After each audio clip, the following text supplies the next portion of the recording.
Hey, welcome to the time-lapse speed paint of Boggy the Frog.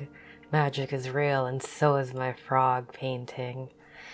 I'm not actually sure if I have 23 minutes of chatty content for this video, but we'll take it in stride. Let's just go with the flow. I wanted to give you a brief breakdown of how this video is going to go. So I'm probably just going to talk a little bit about life, stuff like that. I'm going to talk about these watercolors because this is the first quote real painting that I'm using it for, and probably just improv it from there, wherever this video takes us. The hard work was done this morning when I painted the painting. So if you're not interested in any of that but are interested in the actual time-lapse speed paint, words are hard, you could just mute this and you can listen to a podcast, listen to Dimension 20.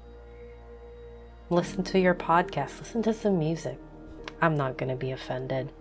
You're here, you're watching the speed paint, and I appreciate you being here. I'm not high, it's just really late.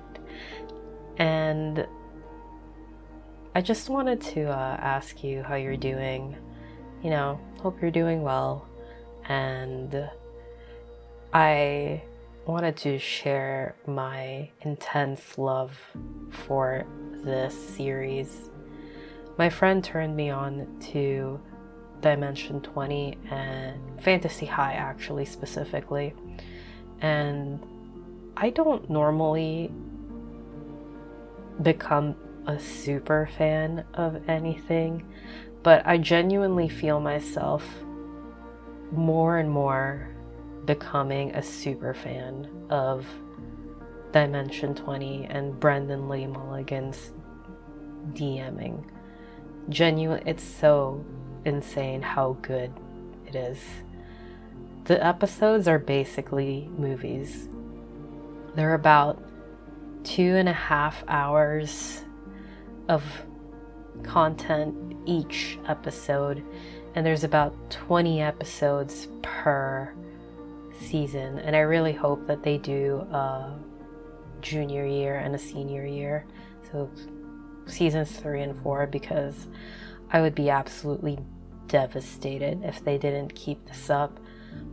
I do intend on watching the other Dimension 20 shows, but I really want to finish this one first, so I'm going to do that, work on that until I exhaust all of the content for Fantasy High, and then I'm just going to go along and watch the rest of the content. So this was a very, very insanely good moment in the... It's not a podcast, it's a show. I used to listen to it on Spotify, but it is a show. There is video to it. I don't know what it was that came over me, but when this phrase was said by Siobhan, I was immediately like, I love it. I love it. And this image popped up in my head of Boggy with my classic scroll whatever style of putting text on my paintings. The painting basically made itself in my head, and all I had to do was sketch it out. And I worked on it as a pencil sketch in my sketchbook for a bit, and I was like, okay, I did it. And then I don't know what it was, but I felt really, really just compelled to make it into a painting. And so I did it. I think it was just really nice to have an idea from start to finish kind of be effortless. Because when I was first making this sketch, I actually didn't intend for Boggy to be that low on the page so that it's just right on the last fold of the scroll. It's not initially how I wanted it to go, but I had this moment when I was sketching it out. I was like, you know what? Just go with the flow. Because in my head I was thinking, oh, if I were on Procreate, if I were doing this digitally, I could just select and then move, could have worked on different layers. And yeah, that's true. I could have worked on different layers. I could have worked on it digitally. But recently I've just been having this urge to work on traditional artwork a lot, and I think it's very, very good for me because it's teaching me how to work on imperfections. And what I mean by that is that I'm learning how to roll with the punches, and not everything is perfect. Not everything can be undone with a tap of 2 fingers. And it's teaching me how to be a better artist, I think. It's teaching me how to work with what I have and think outside the box and think outside of my own ideas and expectations for a piece, because the background for this didn't actually come to me until after I had that thought, because I did the banner first. That's the word, banner, not scroll. I did the banner first, and I intended for it to be Boggy right underneath it. And now I had this weird empty space between the second portion of the banner and Boggy. So, you know, I sat there for a minute. I was like, that doesn't look right. So I ended up actually creating that little background of, like, I want to say mist because Boggy is a mist frog, and I was very happy with it. I was like, oh, this is great. And then I added the little like sparkles in pencil, and I was like, oh man, that would look really good in gold gel pen. And then the back, I was like, oh, I have pearlescent watercolors, that would look really good on that. And then it just started, and I just kept having these ideas of how I could make it look, and here we are with a full-blown painting. I actually put this on a clipboard, which I use as frames for my room decoration, and every time I look at this painting, genuinely, I smile. It sounds very narcissistic to be like, oh, I'm in love with my own painting so much, I just look at it and smile. I don't know what that voice was. Don't judge me. Okay, whatever, you can judge me, that was kind of cringe. But yeah, I just was so nervous starting out this piece because I had the sketch, and I made the sketch the night before. I lightened it up so that you couldn't really see it, and I could paint over it without any trouble. And I knew in my head, like, I could just start over, right? I knew in my head that I was like, if I mess this painting up, it's fine. I can just start over, redo the sketch again. However, I kind of got into this mindset where I was like, you know what? Just the same way that you did the sketch, where you made it work, you're going to be able to make this painting work. And I did do the smart thing and, you know, test out the watercolors before I actually put it on the page. But all of this stuff, the painting process, I genuinely winged it.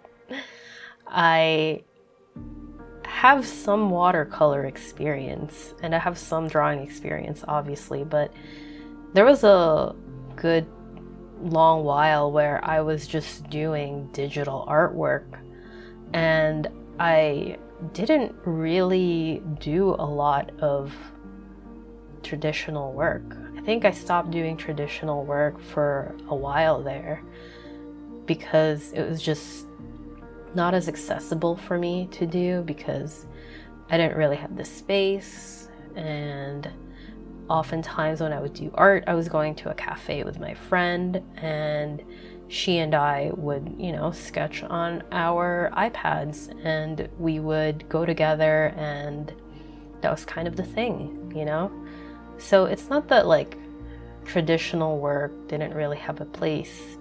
It just so happened that like because of convenience, I didn't really get to watercolor as much anymore.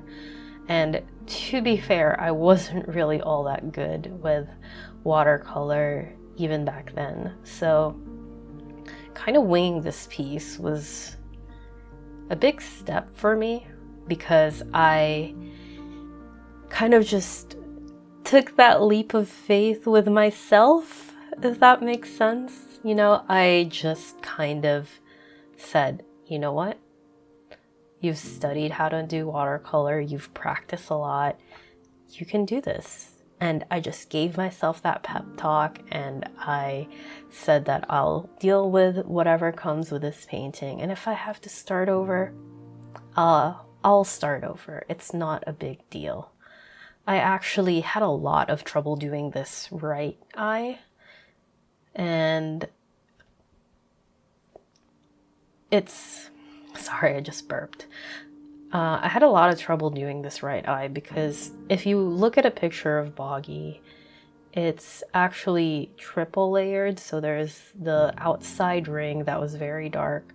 There's the slightly lighter green inside ring, and then the whites of its eye. And I kind of messed it up a little bit, but I brought it back with the bleed proof white ink, or is it a paint? It's whatever. I was able to bring it back with adding the white in afterwards, but that was probably the most difficult part of this painting, was getting the eye correct. And I just had to actually tell myself that, hey, listen, you just gotta work. You just gotta let this, work out on its own. That's not quite the right phrasing for that. I basically told myself that I had to just do what I can now and then leave the rest of it, because if I tried to work it too hard, it would just end up terrible. So yeah, I ended up coming to a compromise with myself with how I work the eyes. If I could do anything differently, I think that's what I would do. But overall, I'm actually just really, really happy with the way that it turned out. It's got me actually thinking of how to spend on a hobby, because watercolor paper is expensive. The watercolor paper I'm using here isn't true watercolor paper. True watercolor paper is 100% cotton, so it absorbs water quite well, and it is, let's just put it this way, I think it's $65 for a 12 by 12 sheet, and well, not one sheet, $65 for 20 sheets of 12 by 12. Not a lot of paper for a whole lot of money. But I started thinking to myself, I was like, maybe it's worth investing that money if I'm going to make like a nice piece. But I don't know if I'm going to pull the plug on it, because it's a lot of money to spend on paper. And yeah, it's just something I've been considering though. So I wanted to talk about these paints a little bit actually, because this is my first legit painting with these. I worked on my fall sticker set, linked down below in the description, for my Etsy shop, and it was nice to paint with, but I worked with a very limited palette because I was just doing a fall-centric palette. So this is the first time I've actually used contrasting colors. I said that word really weird. This is the first time I've used contrasting colors with this set. And I also had to do a little bit of mixing. I had to do a little bit of working the paints to get the color that I want, basically. And honestly, it holds up. I don't have to take anything back on my first impressions because the paints mixed really well. And the thing I really, really love about these paints is that you see me work a painting here layer by layer. I do a lot of layers, like a lot of layers. All of the depth that you can see on this painting is captured by, sorry, it's not captured, it's not a photograph. All of the depth in this painting is made by layering. And I'm particularly proud of the way that the banner came out, actually, because of how it transitions, and not only its shape, but the way that the depth on it actually came out. And I was very happy with the way that the colors presented the depth that I was trying to go for. And I'm very happy with the way that I was able to mix every single green and every single shade that I wanted and still have the same vibrancy. And I just have to say, these paints are an absolute joy to use because they're so smooth to paint with. It is actually remarkable. They are worth the $100 price tag that I paid for them. And to you guys, you might be like, oh my god, Esper, why did you spend that much money?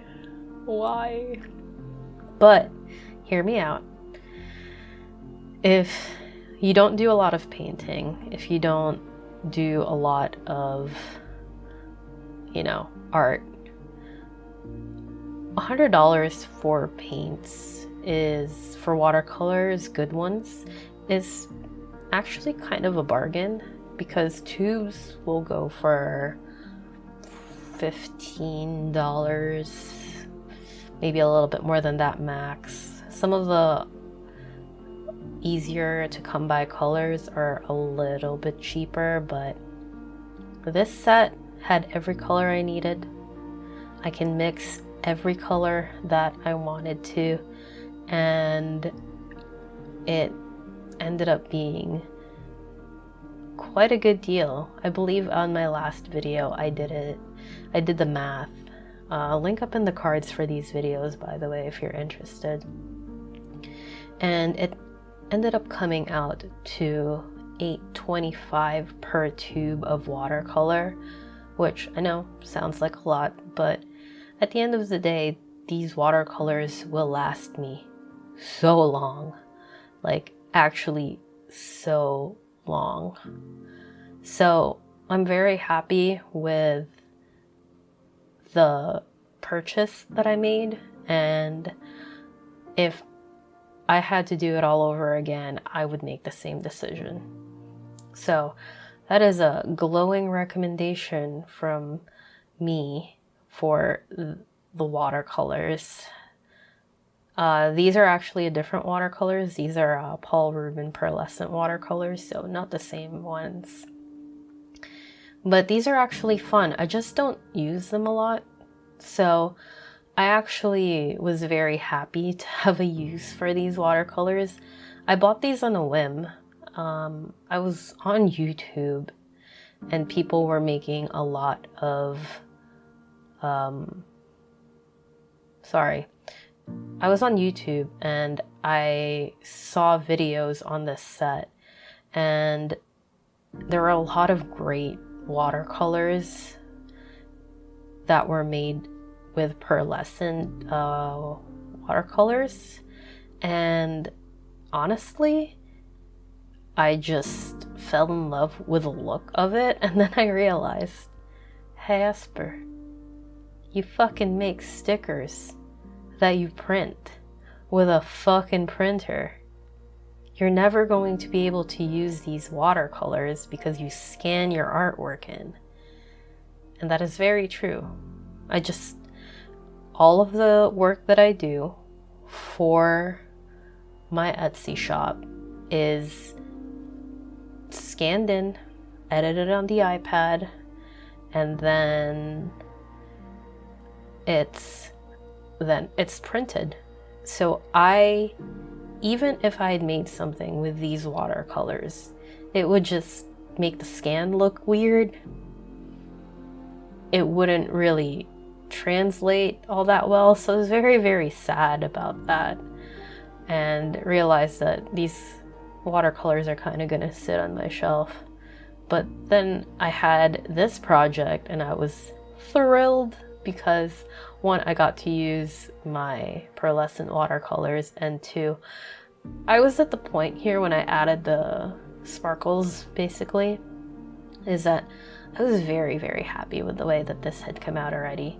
And I think there is something to say about, having art that you're proud of, that at the end of it, you look at it, and I by no means think that this piece is perfect, but just seeing my idea come to life and having it presented in front of me, finished by my own hand, I think there's something about that.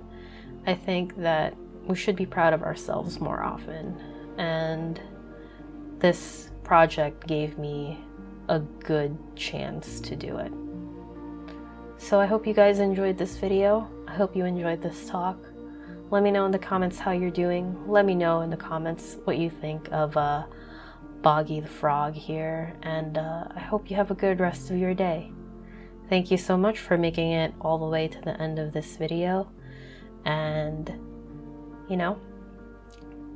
if it pleases you, do all the YouTube things, subscribe for more content, and yeah. Thank you for watching. Goodbye.